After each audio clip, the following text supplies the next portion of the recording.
dan sebagainya. Ya. Kalau orangnya ditanya itu, pemilik pesta itu ditanya apa makna dari itu, belum tentu mereka bisa menjelaskan apa sebetulnya. Ikat dari itu adalah kepemimpinan. Iya.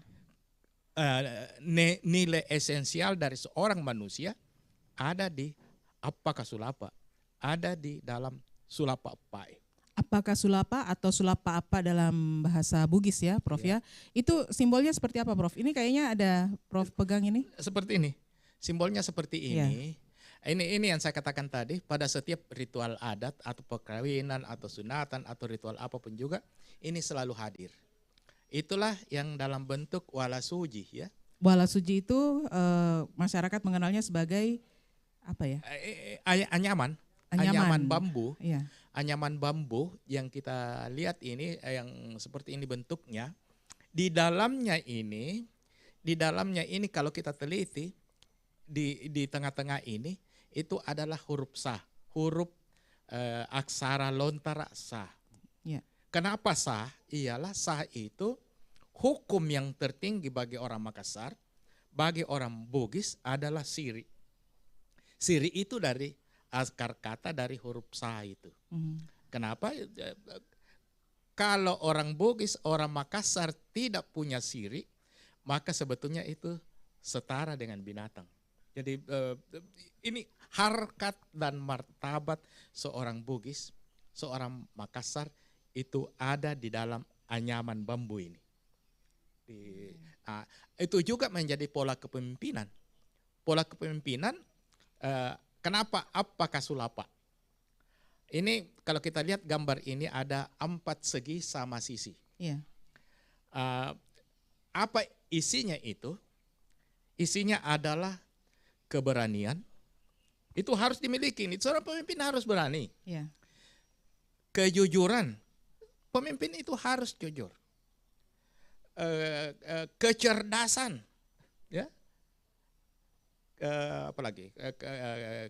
Kecerdasan, kekayaan, kaya. Seorang pemimpin harus kaya.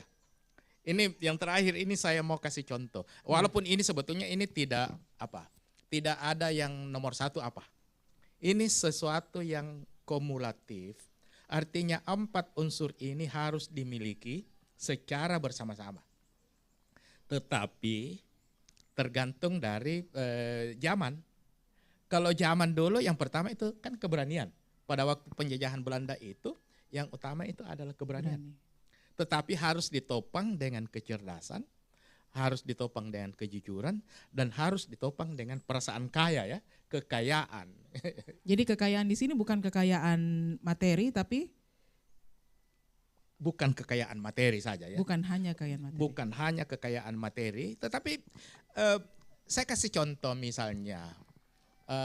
Ini salah seorang pahlawan yang kami idolakan di Galesong. Ini kita berada di Galesong ya, jadi harus tahu Galesong ya.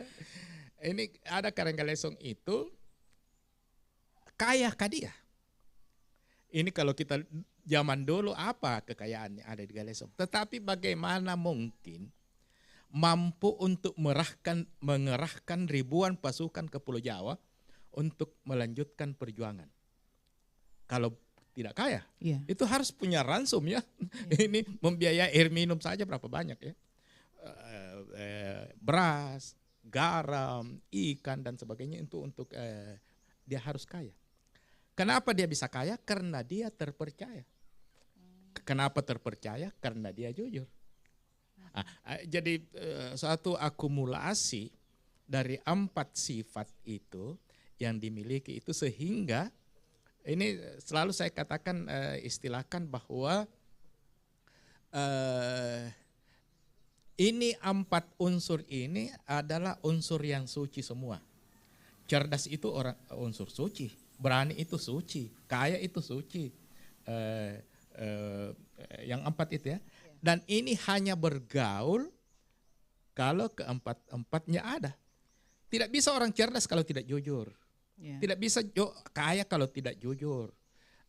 Demikian seterusnya saling melengkapi itu. Dan itulah pola kepemimpinan orang Makassar, orang Bugis. Dan itu berakar pada siri atau sa tadi itu ya? Berakar dari siri, berakar dari huruf Sa itu sebagai huruf yang menjadi simbol yang luar biasa ya.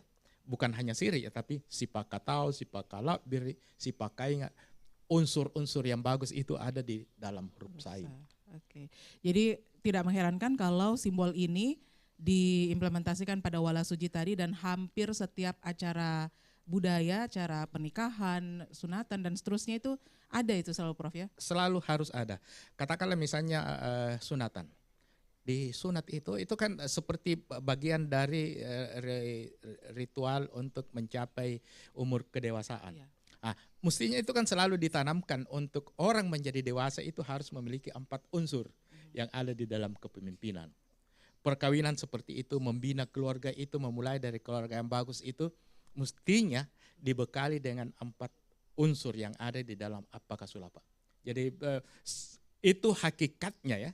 Hakikatnya yang seharusnya disampaikan kepada anak-anak yang disunat, anak-anak yang akan dikawinkan, anak-anak yang hatam Al-Quran dan sebagainya. Itu penekanan sehingga kehadiran Wala Suci ini sepertinya wajib hadir pada setiap acara. Dan wajib juga dipahami filosofinya oleh masyarakat yang menggunakan itu Prof ya? Wajib dipahami, makanya saya senang ini RRI datang ini adalah bagian dari upaya kita untuk menjelaskan ini karena ini sangat sejalan dengan ajaran agama. Ya. Sangat sejalan dengan ajaran agama dan ini kita saling membantu ya untuk menyebarluaskan hal-hal yang baik seperti ini. Baik. Konsep dari Sa atau huruf awal dari berbagai macam filosofi yang baik ya dalam kehidupan budaya di Sulawesi Selatan ini tentunya seharusnya bisa diimplementasikan dan bisa menjadi karakter bagi pemimpin yang ada saat ini ataupun yang sudah lewat kemarin ya Prof ya. Seharusnya, bahkan saya pikir wajib ya. Ini kalau salah satu dari 4 unsur ini tidak dimiliki, dia bukan manusia Appaka Sulapa ya. Artinya karena seorang pemimpin itu harus wajib manusia Appaka Sulapa. Artinya bukan karena badannya 4 persegi ya, tetapi memiliki 4 karakter yang tidak boleh tidak. Karena kalau salah satu saja yang tidak ada itu kepemimpinan beliau itu diragukan. Baik, karakternya kita sudah dapatkan dan akarnya juga sudah kita dapatkan ini Prof. Kita akan lanjut pada sesi berikutnya. Siapa kira-kira tokoh-tokoh dari Bugis ataupun Makassar ya yang memiliki gaya kepemimpinan panutan yang masih bisa kita contoh sampai sekarang. Kami akan segera kembali setelah yang berikut ini.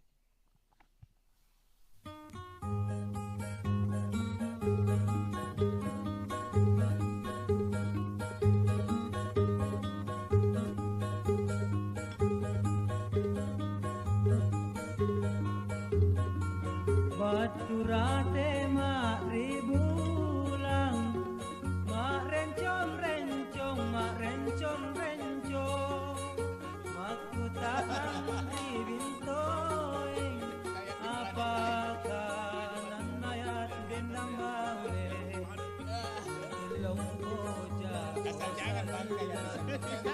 denda gada tumba, we para mata bengkona. Turuna di malongko, marencon rencong, marencon rencong, kila zaman lapang lino, bosisa rona ya tudendang baule, awalian tongko bangke, oe dendang ada tumbang, oe para mata bengkona.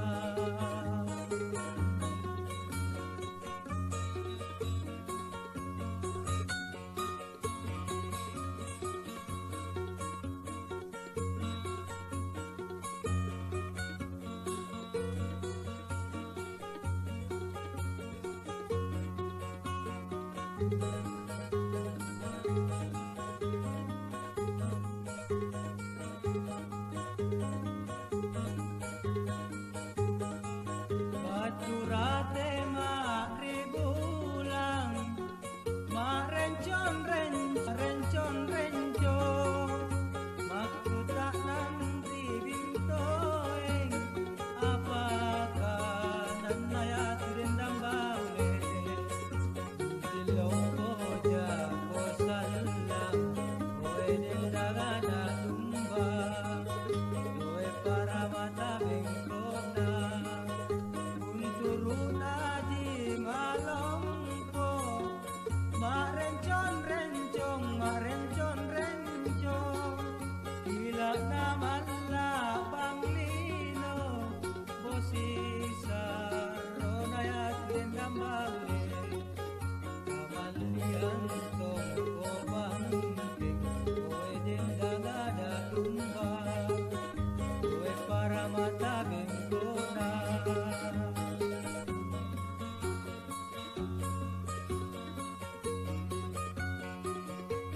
Tabe Sandro. Maksud kedatangan tak ke sini? Begini Sandro, mau kak diisi badanku dengan ajian ilmu kebal.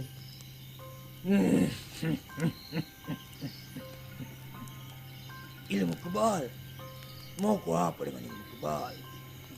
Anu Sandro, ini sekarang lagi musim corona.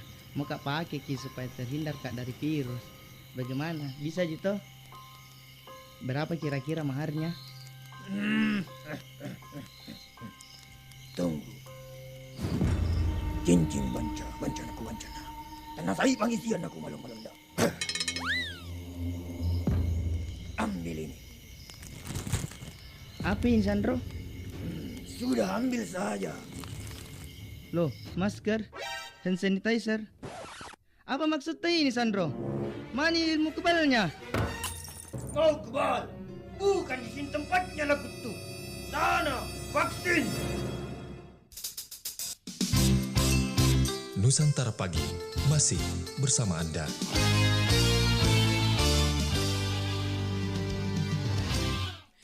Baik, masih menemani Anda sahabat budaya di Bincang Budaya Pro 4 RRI Makassar, dan kita lanjut lagi nih Prof. Tadi tokoh-tokoh Bugis Makassar yang sampai saat ini masih bisa kita lihat, kita contoh nilai-nilai karakter kepemimpinan mereka. Baik, pertama Nenek Malomo. Nenek Malomo itu seorang tokoh di daerah Sidrap sana ya. Sidrapang itu seorang pabicara, seorang hakim. Kemudian satu ketika itu cucunya itu mendapat suatu bajak ya. Bajak yang sudah lapuk, dia ambil itu dia bawa ke rumahnya. Dan pada saat itu panen padi itu terganggu. Dan dia terka bahwa ada sesuatu pelanggaran yang dilakukan oleh kaula. Akhirnya terbukti bahwa cucunya itu mengambil itu bajak sawah ya. Iya. Kemudian dia jatuhi hukuman. Diprotes oleh kaula warga di situ, kenapa itu Nenek Malomo menghukum cucunya, padahal dia cucu kesayangan dan itu bukan pelanggaran yang besar sebetulnya. Dan prinsip Nenek Malomo, adat itu, hukum itu tidak memandang anak, tidak memandang cucu. Siapapun juga yang bersalah wajib dihukum. Itu satu pendirian yang tegas luar biasa ya. Siapa yang mau hukum cucunya kita ini? Yang kedua, tadi Baharudin Lopa, Profesor Baharudin Lopa. Saya muridnya. Satu ketika saya ikut kuliah beliau kan merokok itu. Dan rupanya beliau itu tidak sadar setelah dia merokok, korek itu dia masukkan di kantongnya, itu biasa. Dan dia bawa ke Jakarta, pada waktu itu tugas di Jakarta. Sampai di Jakarta itu dia telepon itu Prof Askin, weh ternyata ada korek di dalam kantong saya dan itu bukan saya, bukan punya saya. Bagaimana caranya untuk mengembalikan? Coba, biaya untuk interlokal pada waktu itu jauh lebih besar, biaya untuk mengirim korek itu kembali kepada pemiliknya itu jauh lebih besar dari harga korek itu sendiri. Tetapi beliau kembalikan. Ini luar biasa ya, itu saya alami sendiri. Yang ketiga adalah Jenderal Yusuf. Jenderal Yusuf itu luar biasa, itu idola kita ya, idola kita terutama yang dari Sulawesi ini. Coba. Satu ketika dibawakan kepiting beliau kan orang Bone dan orang tahu bahwa itu kesukaan beliau sekeluarga itu kepiting. Dia bawa kepiting dan dia bertanya, ini kepiting siapa yang bawa ini? Ini dengan senang hati, oh ini beliau senang ada kepiting dibawakan dan diusut itu. Saya mau ketemu itu yang bawa kepiting itu.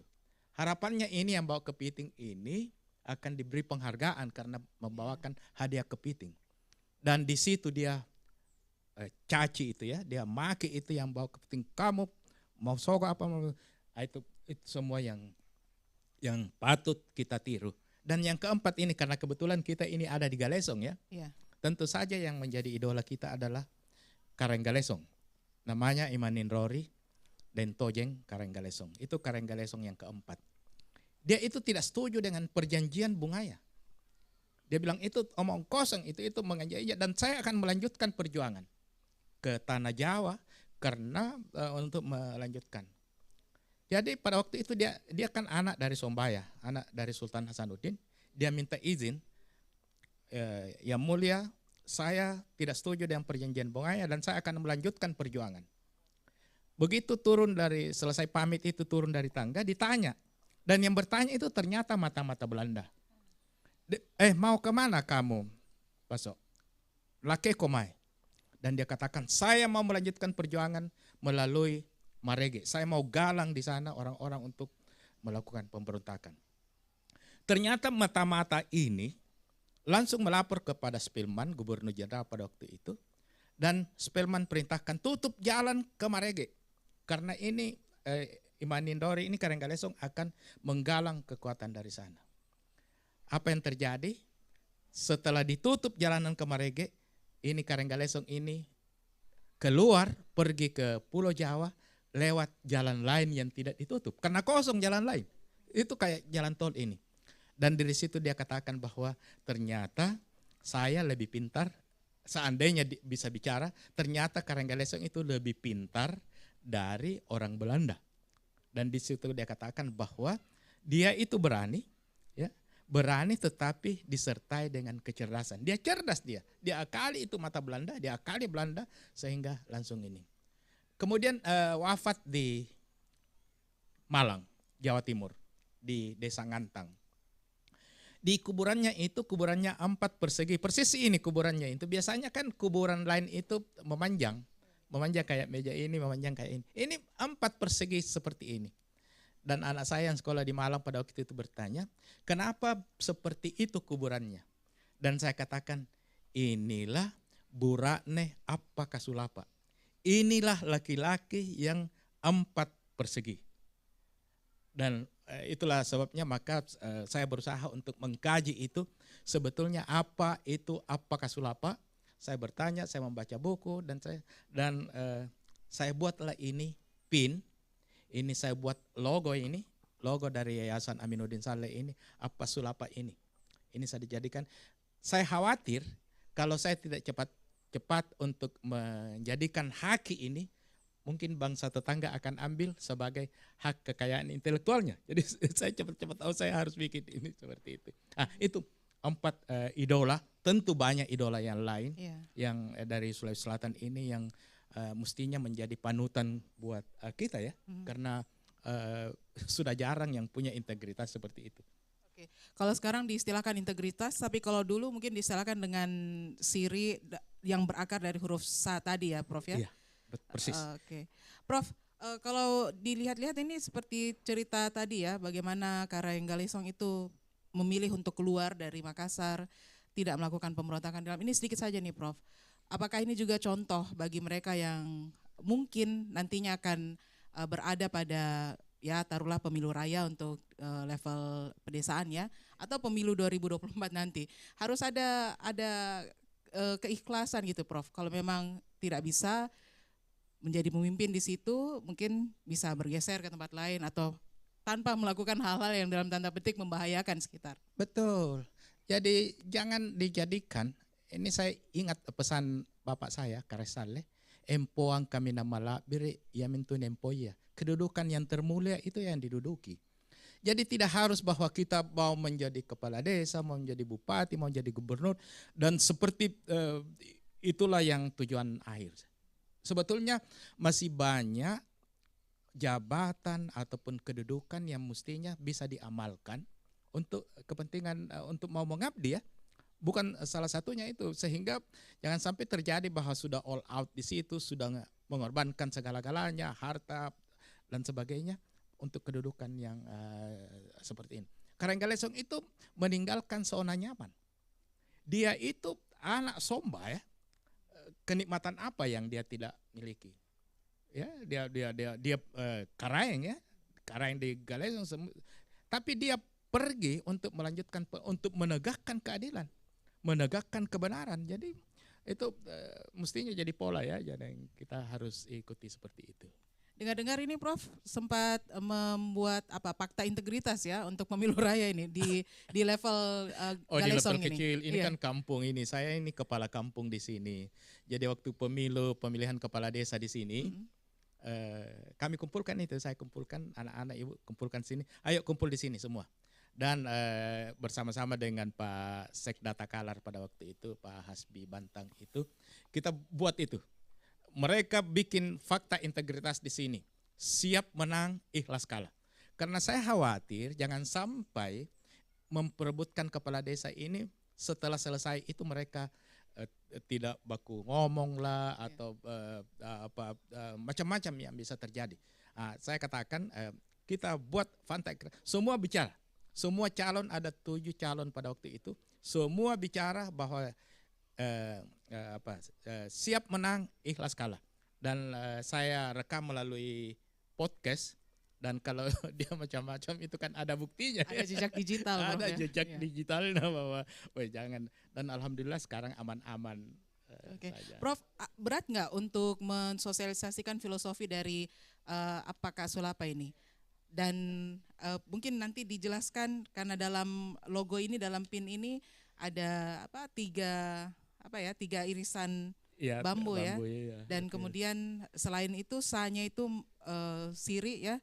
Ada tadi sempat Prof sampaikan ada 2 malu di situ. Iya. Malu berbuat maupun malu tidak berbuat ya. Iya. Kita akan simak selengkapnya setelah yang berikut ini Prof. Oke.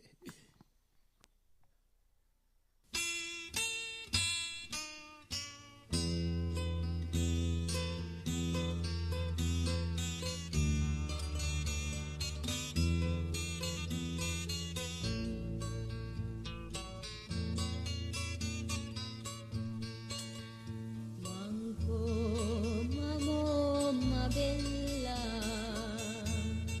ni amari se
guys, welcome to my channel. Kali ini aku mau ngetes anak-anak zaman now nih. Check it out. Hai adik-adik, ada yang bisa nyanyi lagu kebangsaan Indonesia nggak? Bisa. Aku bisanya lagu Korea. Oh no. Saya bisa, Kak. Padamu negeri kami berjanji. Padamu negeri kami berbakti. Padamu negeri kami mengabdi. Bagimu negeri jiwa raga kami. Wah, hebat. By the way, tahu lagu ini dari mana? Diajarin sama mama, Kak. Tanamkan rasa cinta tanah air kepada anak dengan cara mengajarkan lagu kebangsaan Indonesia. Baik, kita masih bersama dalam Nusantara Siang untuk sesi Bincang Budaya Pro 4 RRI Makassar. Dan saya juga masih bersama dengan Prof. Aminuddin Saleh. Prof, kita lanjut lagi nih perbincangan kita tentang filosofi dari apakah sulapa ini. Dan dengar-dengar sudah didaftarkan hak kekayaan intelektual ya Prof ya? Jadi ini sudah punya hak atas kekayaan itu, hak ya. Iya. Saya daftarkan, itu yang saya tadi katakan bahwa ada kekhawatiran bahwa ini akan didaftarkan hakinya oleh negara tetangga ya. Padahal ini punya asli kita di sini. Jadi kalau kita lihat ini huruf sah ya di tengah ini ya.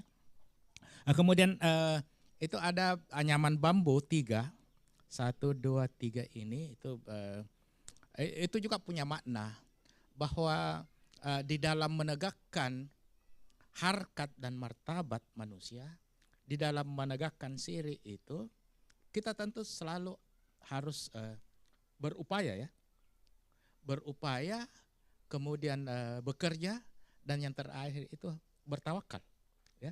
Jadi selalu disandarkan kepada kehendak Allah.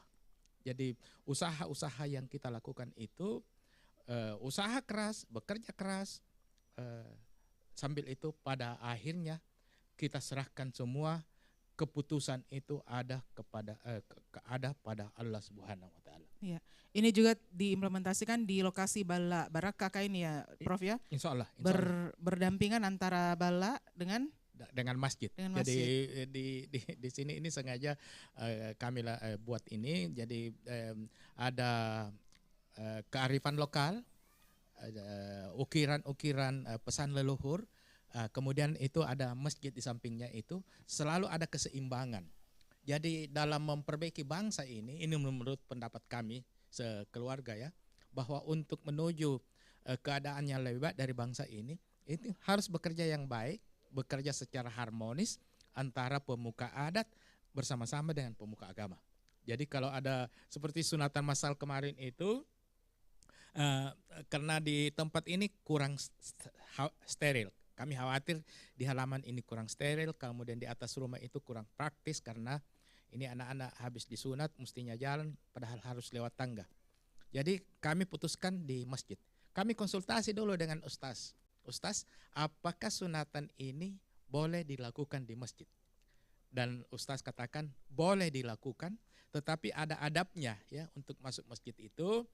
Karena masjid itu adalah barang yang suci, yang masuk itu adalah orang-orang yang suci. Jangan sampai ada kotoran-kotoran. Jadi mohon maaf kalau ibu-ibu atau anak-anak perempuan yang lagi haid jangan masuk.